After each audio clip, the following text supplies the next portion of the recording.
প্রবাস থেকে দেশে ফিরে কি করবেন? ৭টি লাভজনক আইডিয়া।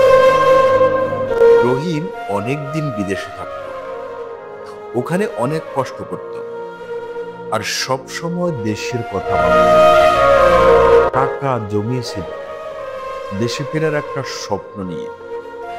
সে তার এলাকার মানুষদের জন্য কিছু করতে চেয়েছিল। দেশে ফিরে আসার সিদ্ধান্তটা কিন্তু সহজ ছিল না।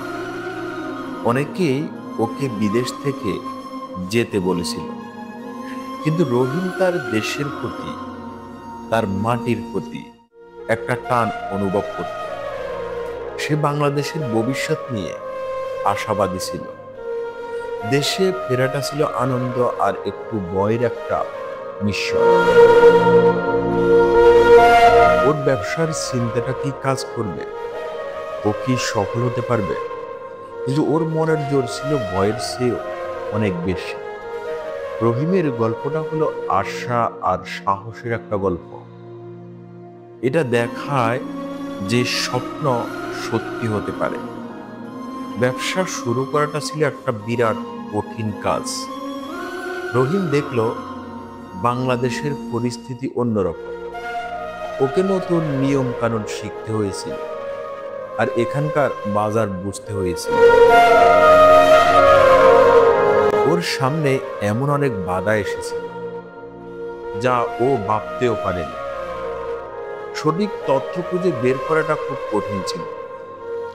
অনুমতি আর লাইসেন্স জোগাড় করতে অনেক সময় লেগে গিয়েছিল। মাঝে মাঝে ওর খুব খারাপ লাগতো, কিন্তু তখন ওর লক্ষ্যের কথা মনে পড়ত। কিছু মানুষ ওর এই ভাবনাটাকে সমর্থন করেনি। তারা বলতো ওর পরিকল্পনাটা নাকি খুব ঝুঁকিপূর্ণ, কিন্তু রহিম তার নিজের মনের কথা শুনেছিল। ও শুধু একটা চাকরি খুঁজতে চায়নি, ও চেয়েছিল মানুষের জন্য কাজের সুযোগ তৈরি করতে। টাকা পয়সাও ছিল আর একটা বড় সমস্যা। ও শিখেছিল জীবনে অল্পতে অনেক কিছু করতে হয়। এই কঠিন সময়টাকে অনেক দরকারি জিনিস শিখিয়েছিল। রহিম ওর ব্যবসা নিয়ে অনেক চিন্তা ভাবনা করল। ও দেখলো স্বাস্থ্যকর খাবারের দিকে মানুষের আগ্রহ দিন দিন বাড়ছে। সবাই তাজা খাঁটি জিনিস খেতে চায়।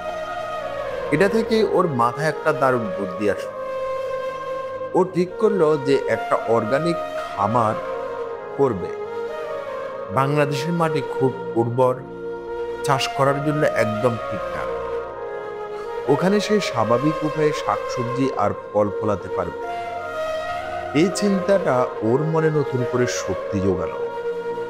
ও ছোট্ট একটা জমিতে ওর খামারের কাজ শুরু করলো। অর্গানিক উপায়ে কিভাবে চাষ করতে হয় সেই সব শিখলো। দিন রাত খামারে পরিশ্রম করল। ভালো জিনিস তৈরি করাই ছিল ওর প্রধান লক্ষ্য। আস্তে আস্তে মানুষ ওর খামারের কথা জানতে পারল। ওর ওই খাঁটি জিনিস দেওয়ার চেষ্টা সবার খুব পছন্দ হলো। রহিমের ছোট্ট খামারটা আস্তে আস্তে বড় হতে লাগলো। আরো বেশি ওর কোথা জিনিস কিনতে চাই। ওর গ্রামের কিছু লোককে কাজে নিল। এভাবে ওর নিজের এলাকার মানুষের জন্য কাজের ব্যবস্থা করেছে। ওর ব্যবসাটা সত্যি একটা পরিবর্তন আনছে। খামারটা শুধু সবসময় কাজে আর উৎসবে ভরপুর থাকে। ও আরো অনেক নতুন জিনিস চাষ করা শুরু করে। এমনকি ও ছাড়া মুরগি পালাও শুরু করে। ক্রেতারা কি চায় সেদিকে সবসময় খেয়াল রাখত। ওর খামার সোনার বাংলা অর্গানিক্স উন্নতি করতে লাগলো। এলাকার দোকান আর রেস্টুরেন্টগুলো ওর জিনিস নিতে চাইল। শুধু সরাসরি বিক্রি ছাড়া ওর বাজার আরো বড় হলো। সোনার বাংলা অর্গানিক্স একটা পরিচিত আর ভরসার নাম হয়ে উঠল। ওর স্বপ্নটা সত্যি হয়ে গেছে। রহিমের এই পথ চলা থেকে আমরা অনেক কিছু শিখতে পারি। প্রথমত, নিজের স্বপ্নের উপর সবসময় বিশ্বাস রাখো। অন্যরা সন্দেহ করলেও মনের জোর হারিও না। তোমার মনের ইচ্ছাটাই তোমাকে পথ দেখাবে। কষ্ট আসবে, কিন্তু আশা ছিল না। দ্বিতীয়ত, নতুন কিছু শেখার জন্য তৈরি থেকো। পৃথিবী সবসময় বদলাচ্ছে। সব পরিস্থিতির সাথে মানিয়ে চলতে শেখো। প্রতিদিন নতুন কিছু শেখার চেষ্টা করো। তৃতীয়ত, ছোট করে শুরু করো, কিন্তু বড় স্বপ্ন দেখো। তোমার কাছে যা আছে তাই দিয়ে শুরু করো।